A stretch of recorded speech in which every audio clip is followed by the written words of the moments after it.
Olá pessoal, sejam bem-vindos ao canal e hoje a gente vai conversar um pouquinho sobre a Lei 4.320, de 17 de março de 1964. Essa é a norma que estatui normas gerais de direito financeiro para a elaboração e controle dos orçamentos e balanços da União, dos Estados, dos municípios e do Distrito Federal. A gente vai dar uma passada aqui em toda a lei e eu vou fazer junto com vocês alguns comentários pertinentes para ajudar na memorização do conteúdo, tá? Mas a ideia é fazer uma leitura concentrada, direta, para que vocês façam a memorização da lei de uma maneira mais amigável, digamos assim. Então vamos lá. Disposição preliminar, artigo 1º. Esta lei estatui normas gerais de direito financeiro para a elaboração e controle dos orçamentos e balanços da União, dos Estados, dos municípios e do Distrito Federal, de acordo com o disposto no artigo 5º, inciso 15, letra B, da Constituição Federal. Aqui, pessoal, essa referência do artigo 1º é a Constituição Federal de 46, tá bom? Então, basicamente, não tem muita validade essa referência para a Constituição de 46 e isso não é importante a quesito de prova, tá bom? Título 1 da Lei de Orçamento. Capítulo 1. Disposições Gerais. Artigo 2º.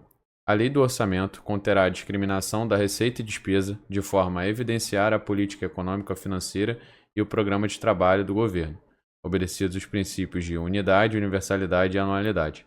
Pessoal, aqui já começa a ficar importante, tá? Referente à Lei 4.320, que é a questão dos princípios, tá? Então a gente tem aqui os princípios da unidade, universalidade e anualidade, né? O chamado de UAU também, dos princípios UAU, que eles são presentes o quê? Na Lei 4.320. Então já vi questão realizando a seguinte cobrança.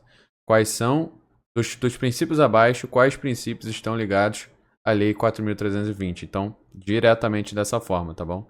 Então tá aí o princípio da unidade, universalidade e anualidade, tá? O princípio da anualidade é a vigência, é o prazo de validade da LOA, da Lei do Orçamento, de 1 ano, tá bom? O princípio da universalidade, ele versa que todas as receitas e despesas, elas têm que estar contidas no orçamento. Enquanto o princípio da unidade, ele diz que o orçamento ele deve ser unificado, tá bom? Parágrafo 1º. Integrarão a Lei do Orçamento.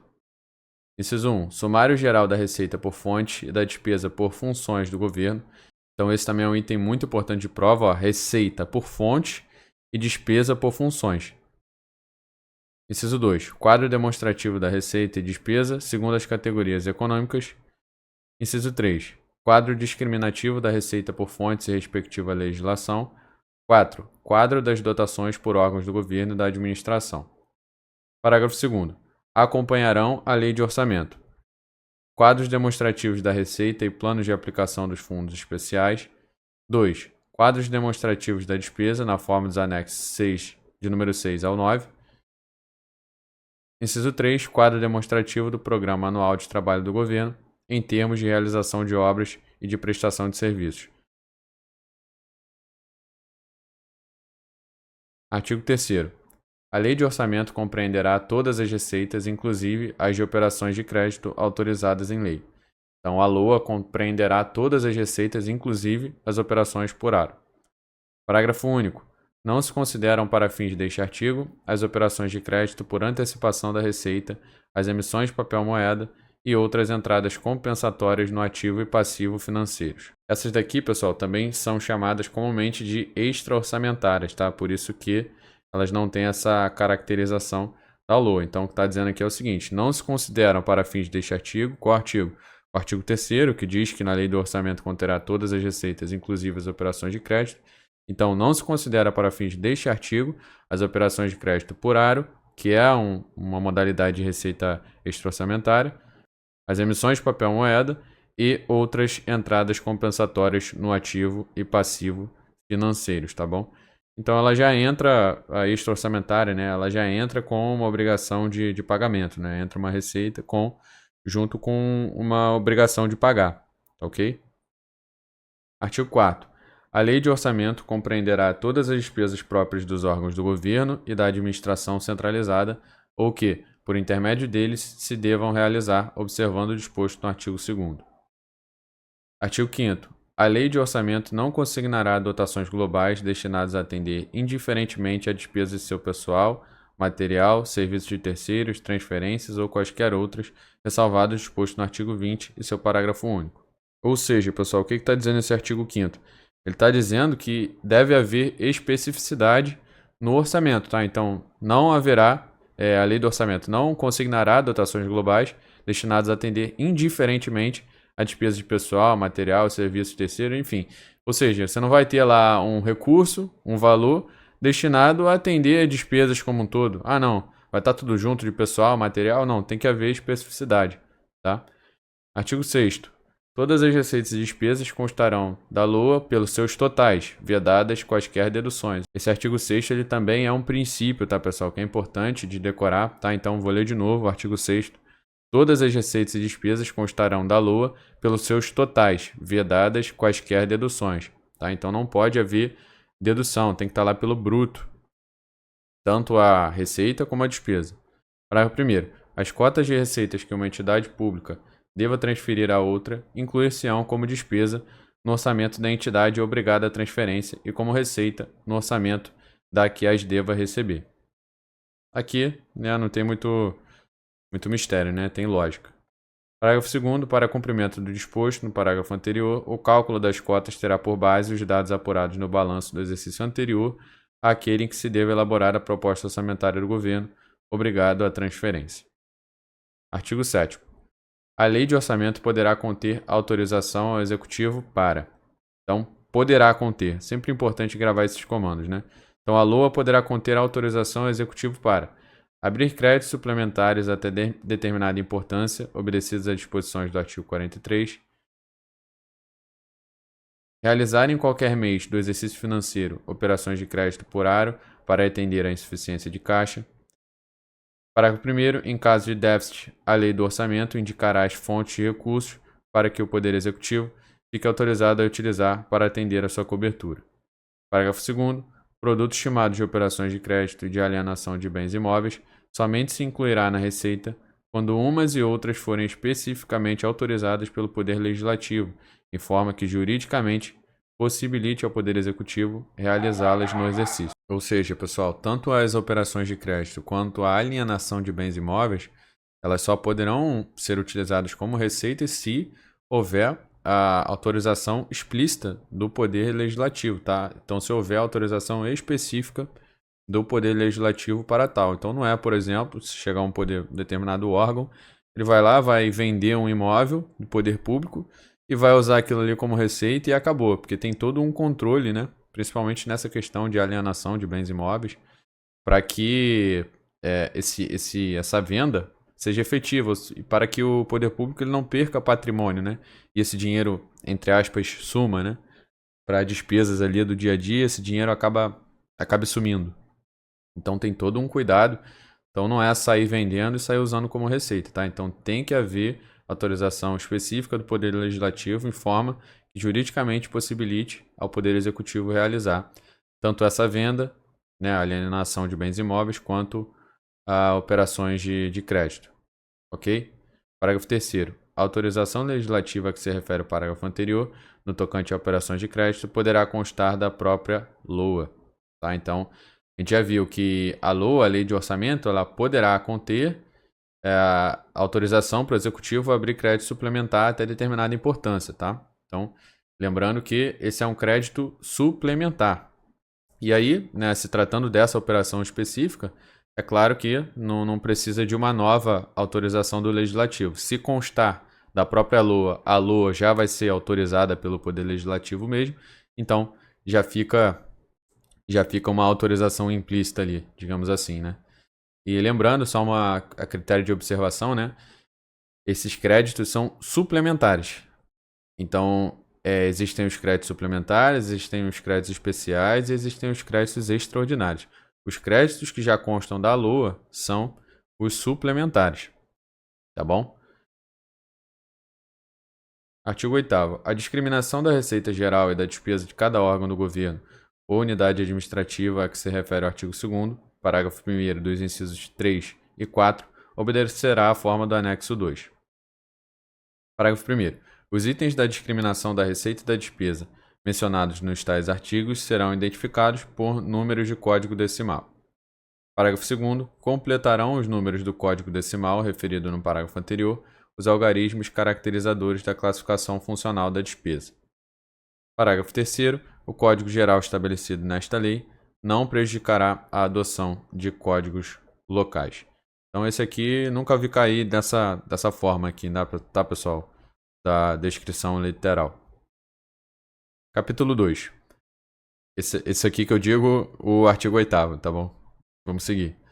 Capítulo 2 da Receita. Então, só relembrando, né? O que a gente viu no capítulo 1 das exposições gerais. Então, dentro da LOA, a gente viu as exposições gerais até o artigo 8º. Agora a gente vai ver aqui a Receita, tá? No capítulo 2. Então, vamos ver o que se refere à Receita dentro da Lei do Orçamento. Artigo 9º. Tributo é a receita derivada instituída pelas entidades de direito público, compreendendo os impostos, as taxas e as contribuições nos termos da Constituição e das leis vigentes em matéria financeira, destinando-se o seu produto ao custeio de atividades gerais ou específicas exercidas por essas entidades. Artigo 11. A receita classificar-se-á nas seguintes categorias econômicas: receitas correntes e receitas de capital. Importantíssimo isso, tá, pessoal? Então, a classificação da receita segundo as categorias econômicas é em receitas correntes e receitas de capital. Parágrafo 1º. São receitas correntes as receitas tributária, de contribuições, patrimonial, agropecuária, industrial, de serviços e outras, e ainda as provenientes de recursos financeiros recebidos de outras pessoas de direito público ou privado, quando destinados a atender despesas classificáveis como despesas correntes. Então é impossível ir para uma prova sem estar com isso aqui extremamente decorado, tá, pessoal? Até diria mais que decorado, tem que estar entendido mesmo. Que acho que fica mais fácil, né, na hora da prova. Então, parágrafo 1º. São receitas correntes as receitas tributária, de contribuições, patrimonial, agropecuária, industrial, de serviços e outras, e ainda as provenientes de recursos financeiros recebidos de outras pessoas de direito público ou privado, quando destinados a atender a despesas classificáveis em despesas correntes, tá? Parágrafo 2º.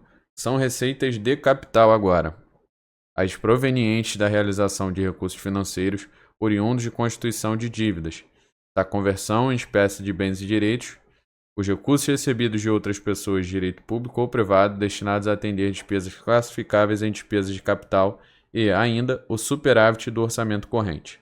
Eu gosto muito, pessoal, de levar um conceito, né, um raciocínio referente à receita de capital e receita corrente, que é da alteração do patrimônio líquido.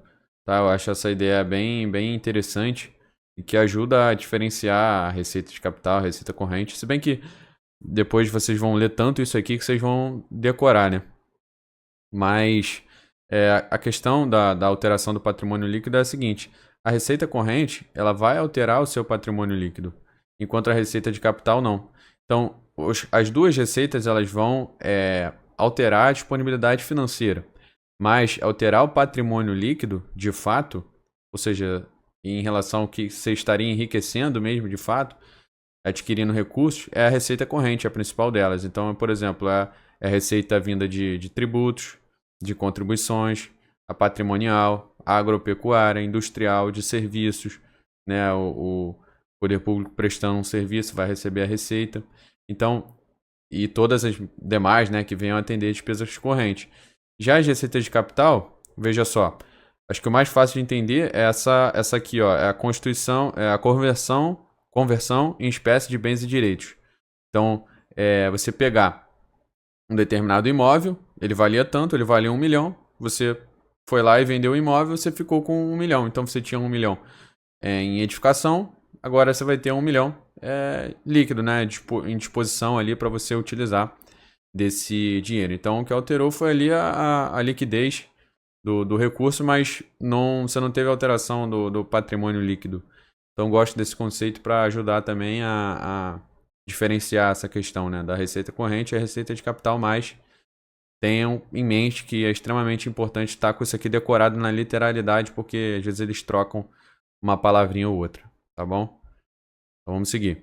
Parágrafo 3º. O superávit do orçamento corrente, resultante do balanceamento dos totais das receitas e despesas correntes, apurado na demonstração a que se refere o anexo 1, não constituirá item de receita orçamentária.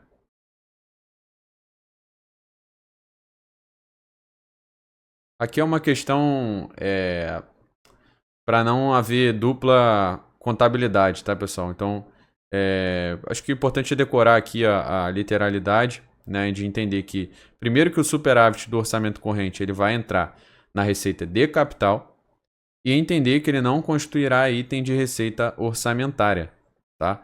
Então, ele não vai poder ser contabilizado ali duplamente, porque ele já, na verdade, ele já tinha entrado na receita, então ele não vai poder ser contado de novo. É um mecanismo ali da, da questão orçamentária, né? Mas não precisa esquentar muito a cabeça com isso, não. É só entender realmente que o superávit do orçamento corrente ele entra na receita de capital e o superávit do orçamento corrente não constituirá item de receita orçamentária, ok? Parágrafo 4º. A classificação da receita obedecerá ao seguinte esquema: receitas correntes, receita tributária, e aí tem a tributária, né, dividida em impostos, taxas e contribuições de melhoria, receita de contribuições, receita patrimonial, receita agropecuária, receita industrial, receita de serviços, transferências correntes, outras transferências correntes. Então repare como até aqui, o que a gente falou? A gente falou de receita corrente, né? Todas essas iniciais aqui. Agora vamos para as outras. Receita de capital, operações de crédito, alienação de bens, amortização de empréstimos, transferência de capital e outras receitas de capital. Então, tudo isso aqui que a gente está lendo é o que? É a classificação da receita, ok? Capítulo 3. Agora a gente vai entrar na despesa. Então, a gente viu ali as disposições iniciais, vimos da receita, agora da despesa, tudo isso relativo à nossa lei do orçamento. Artigo 12. A despesa será classificada nas seguintes categorias econômicas. Despesas correntes são despesas de custeio e transferências correntes. Já a despesa de capital, investimentos, inversões financeiras e transferências de capital. Parágrafo 1º. Classificam-se como despesas de custeio as dotações para manutenção de serviços anteriormente criados, inclusive as destinadas a atender a obras de conservação e adaptação de bens imóveis. Parágrafo 2º. Classificam-se como transferências correntes as dotações para despesas as quais não corresponda a contraprestação direta em bens ou serviços, inclusive para contribuições e subvenções destinadas a atender à manutenção de outras entidades de direito público e privado.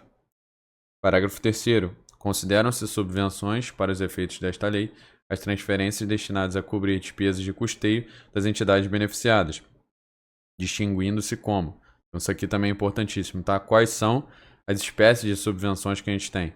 A gente tem as subvenções sociais e as econômicas. Então, vamos ver primeiro as sociais. Subvenções sociais. As que se destinem a instituições públicas ou privadas de caráter assistencial ou cultural sem finalidade lucrativa. Inciso 2. Subvenções econômicas. São as que se destinem a empresas públicas ou privadas de caráter industrial, comercial, agrícola ou pastoril. Parágrafo 4º. Classificam-se como investimentos as dotações para o planejamento e execução de obras, inclusive as destinadas à aquisição de imóveis, considerados necessários à realização destas últimas, bem como para os programas especiais de trabalho, aquisição de instalações, equipamentos e material permanente e constituição ou aumento de capital de empresas que não sejam de caráter comercial ou financeiro. Parágrafo 5º. Classificam-se como inversões financeiras as dotações destinadas à aquisição de imóveis ou de bens de capital já em utilização. 2. Aquisição de títulos representativos do capital de empresas ou entidades de qualquer espécie já constituídas quando a operação não importe aumento de capital. E 3. Constituição ou aumento do capital de entidades ou empresas que visem a objetivos comerciais ou financeiros, inclusive operações bancárias ou de seguros. Parágrafo 6º. São transferências de capital as dotações para investimentos ou inversões financeiras que outras pessoas de direito público ou privado devam realizar, independentemente de contraprestação direta em bens ou serviços, constituindo essas transferências auxílios ou contribuições, segundo derivem diretamente da LOA e de lei especial anterior, bem como as dotações para a amortização da dívida pública. Artigo 13. Observadas as categorias econômicas do artigo 12, a discriminação ou especificação da despesa por elementos em cada unidade administrativa ou órgão de governo obedecerá ao seguinte esquema: despesas correntes. A gente tem as despesas de custeio e as transferências correntes. Então vamos dar uma lida aqui. Quanto às despesas de custeio, a gente tem pessoa civil, pessoal militar, material de consumo, serviços de terceiros, encargos diversos. Então, despesa de custeio, ela está dentro da despesa corrente e ela vai englobar pessoal civil, pessoal militar, material de consumo, serviços de terceiros e encargos diversos. Agora vamos para as transferências correntes, que também estão dentro das despesas correntes. São transferências correntes as subvenções sociais, subvenções econômicas, inativos, pensionistas, salário família e abono familiar, juros da dívida pública, contribuições de previdência social e diversas transferências correntes. Agora vamos para as despesas de capital. Então, consideram-se investimentos as obras públicas, serviços em regime de programação especial, equipamentos e instalações, material permanente, participação em constituição, aumento de capital de empresas ou entidades industriais ou agrícolas. Agora vamos para as inversões financeiras, aquisição de imóveis, participação em constituição, aumento de capital de empresas ou entidades comerciais ou financeiras.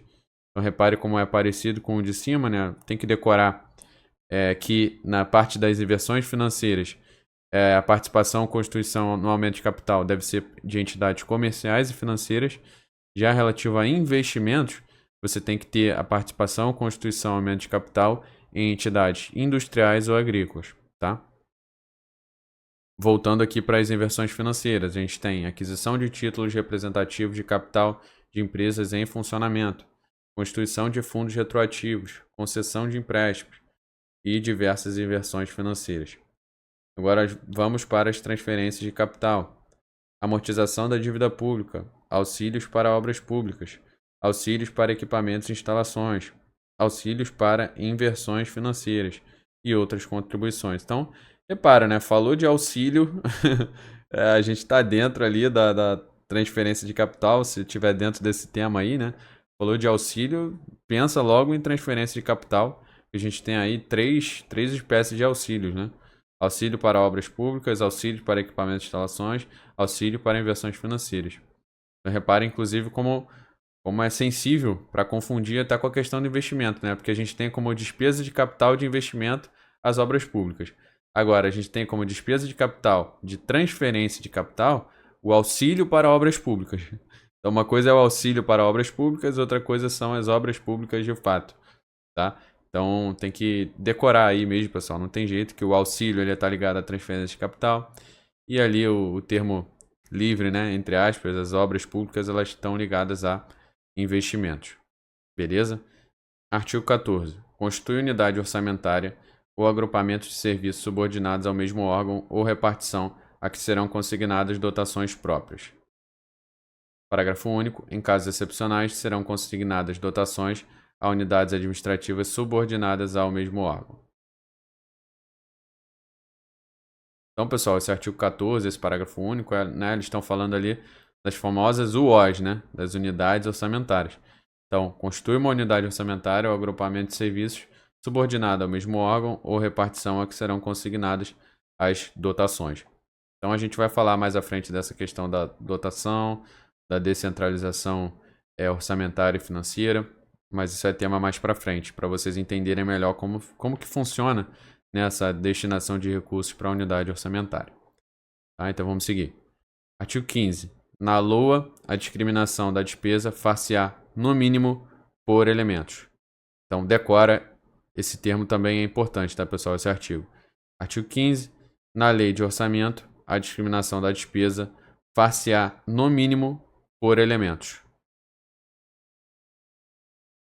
Parágrafo 1º. Entende-se por elementos o desdobramento da despesa com pessoal, material, serviços, obras e outros meios de que se serve a administração pública para a consecução dos seus fins. Parágrafo 2º. Para efeitos de classificação da despesa, considera-se material permanente o de duração superior a 2 anos.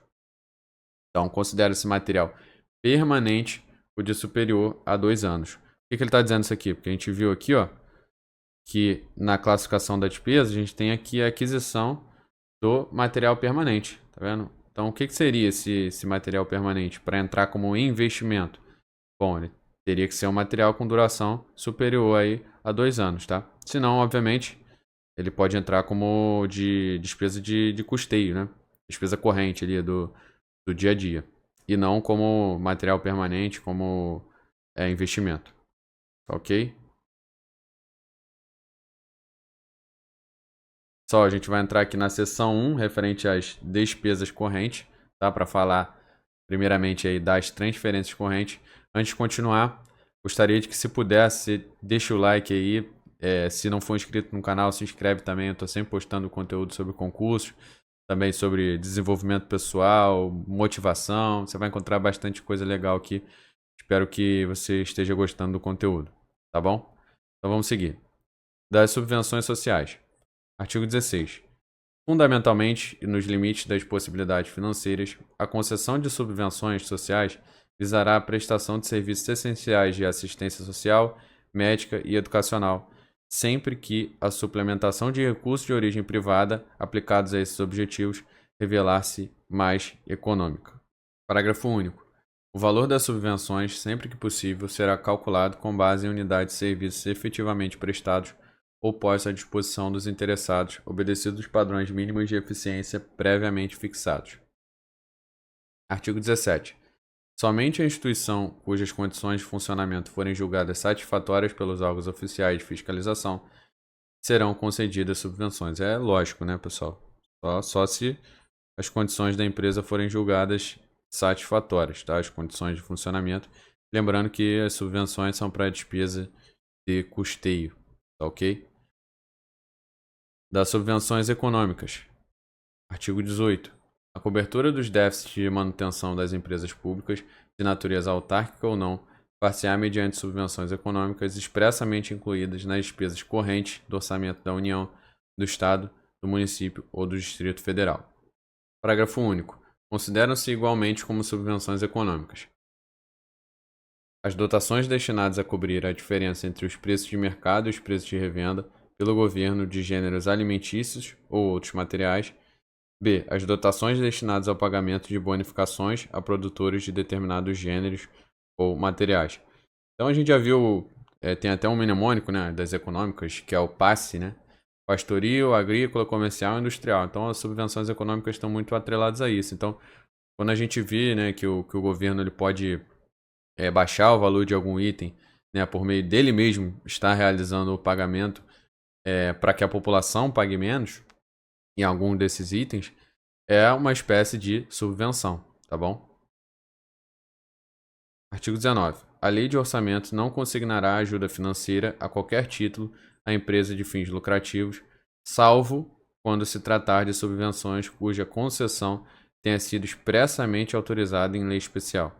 Então, a Lua não consignará ajuda financeira a qualquer título à empresa de fins lucrativos, salvo quando houver autorização expressa em lei especial, tá bom? Seção 2 das despesas de capital, a gente vai falar aí dos investimentos. Artigo 20. Os investimentos serão discriminados na Lua segundo os projetos de obras e de outras aplicações. Parágrafo único. Os programas especiais de trabalho que, por sua natureza, não possam cumprir-se subordinadamente às normas gerais de execução da despesa, poderão ser custeados por dotações globais classificadas entre as despesas de capital. Então, isso somente para os programas especiais de trabalho, tá bom?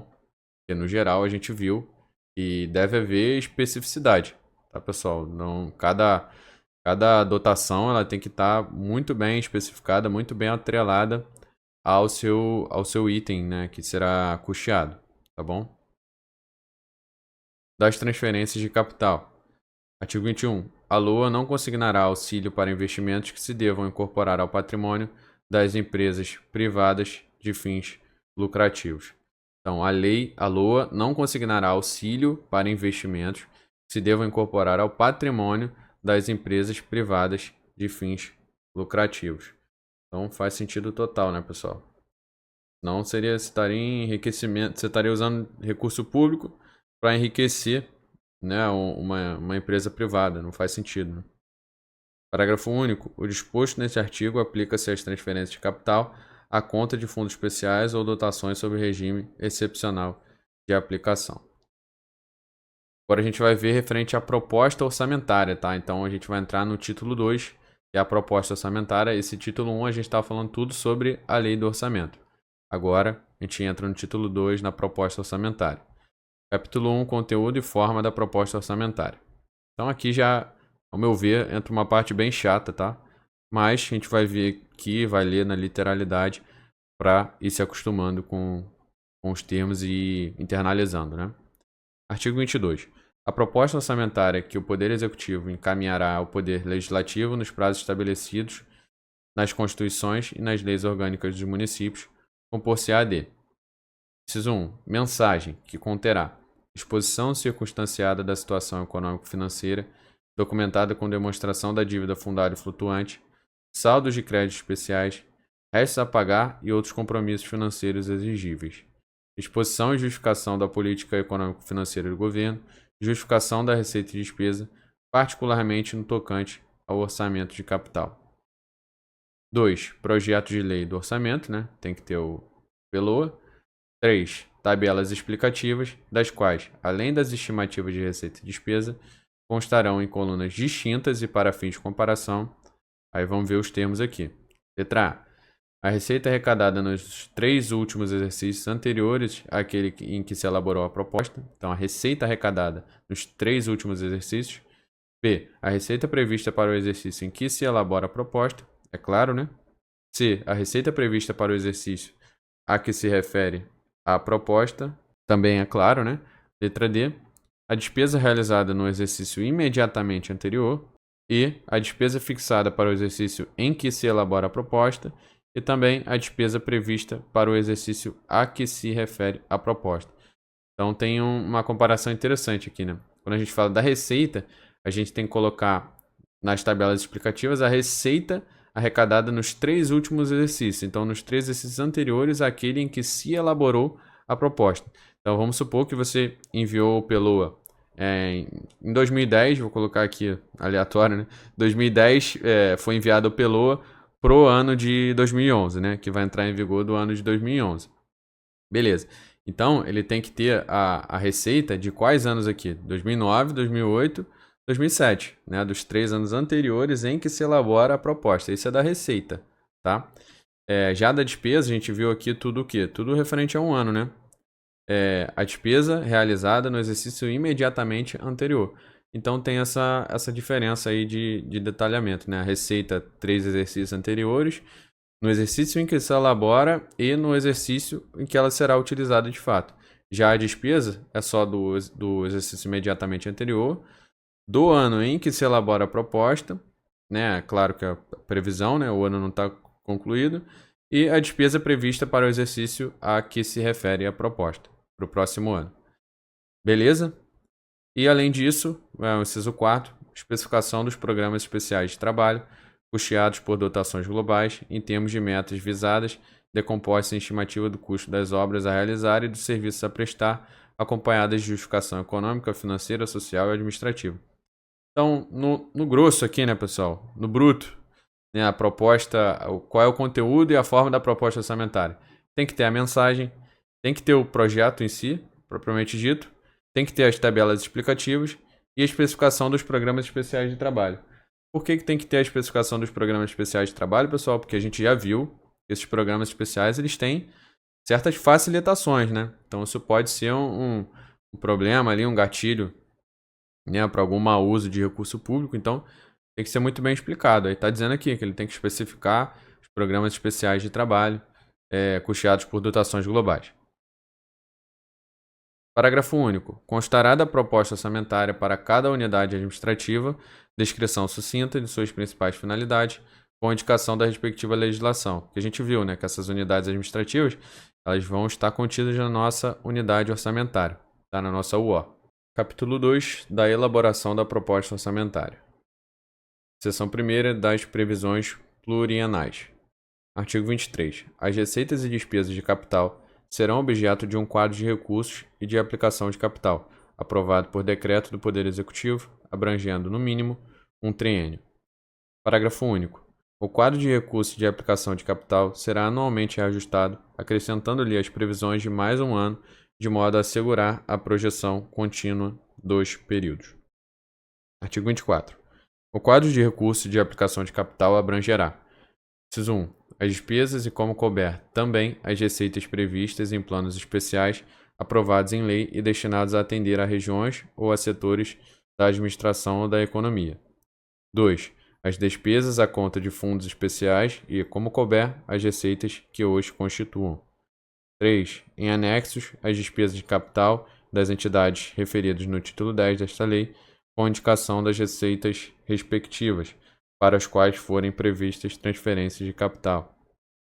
Artigo 25. Os programas constantes do quadro de recursos e de aplicação de capital, sempre que possível, serão correlacionados a metas objetivas em termos de realização de obras e prestação de serviços.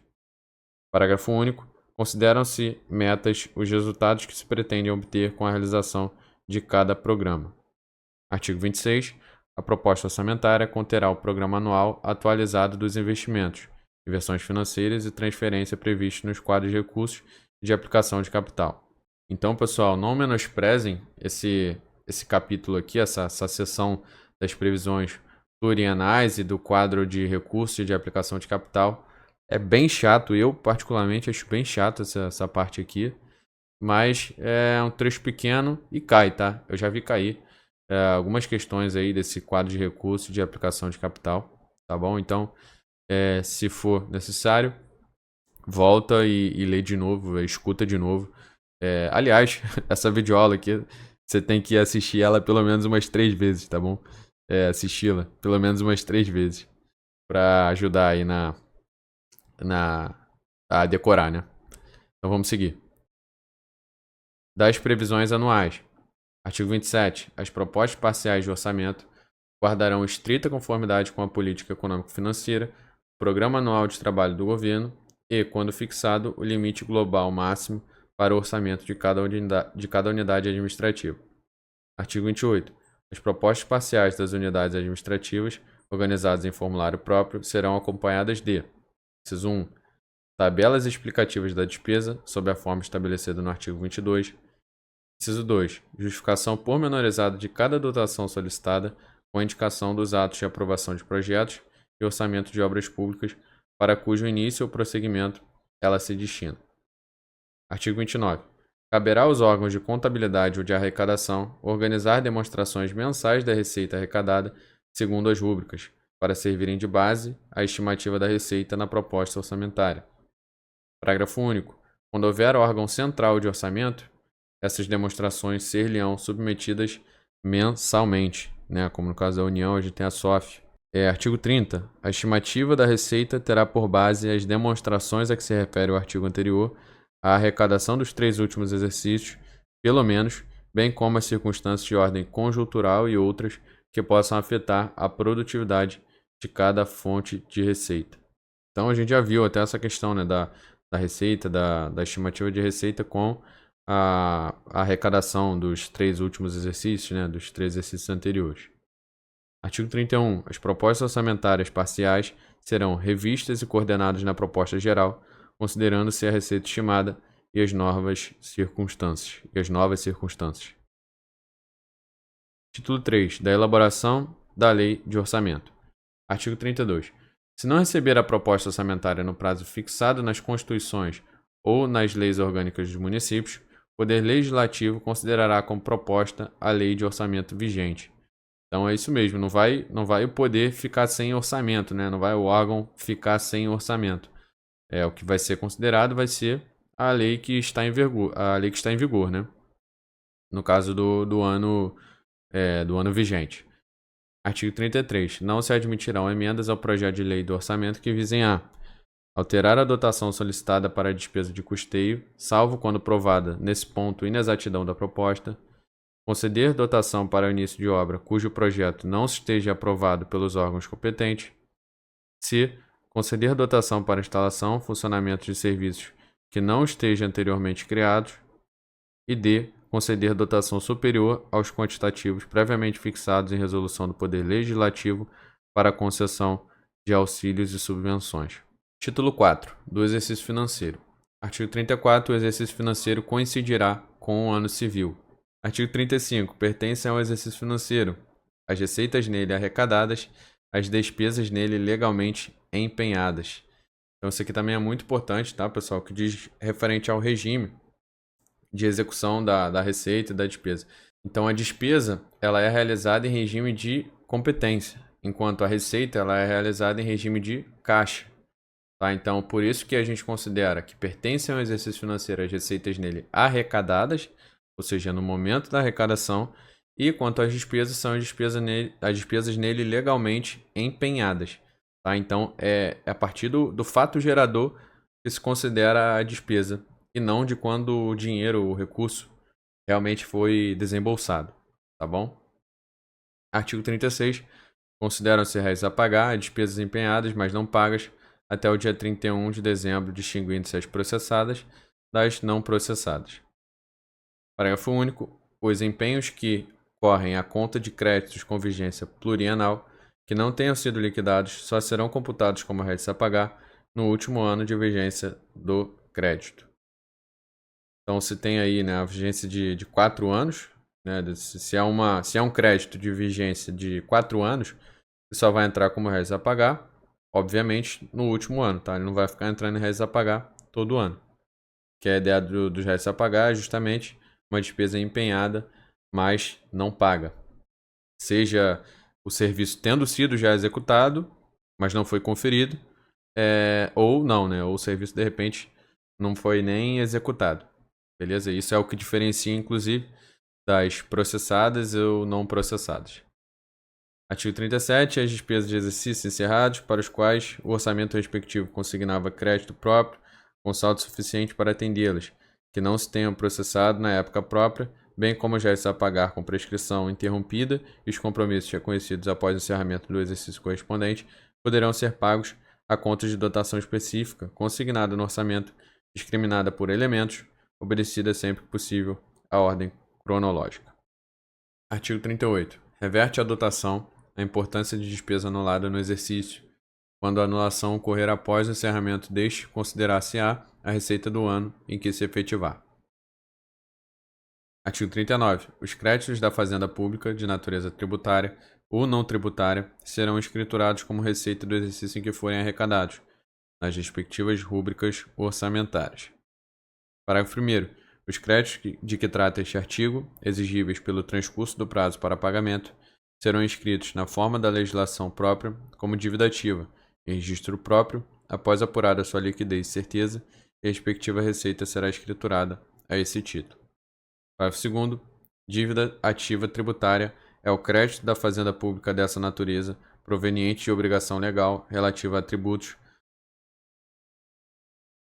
e respectivos adicionais e multas, e a dívida ativa não tributária são os demais créditos da fazenda pública, tais como os provenientes de empréstimos compulsórios, contribuições estabelecidas em lei, multas de quaisquer origem ou natureza, exceto as tributárias, furos, laudêmios ou taxa de ocupação, custas processuais, preços de serviços prestados por estabelecimentos públicos, indenizações, reposições, restituições, alcance dos responsáveis definitivamente julgados, bem assim como os créditos decorrentes de obrigações em moeda estrangeira, de subrogação de hipoteca, fiança, aval ou outra garantia, de contratos em geral ou de outras obrigações legais. Então é mais fácil decorar o que é dívida ativa tributária, né, pessoal, do que a não tributária, porque a não tributária, meu Deus do céu.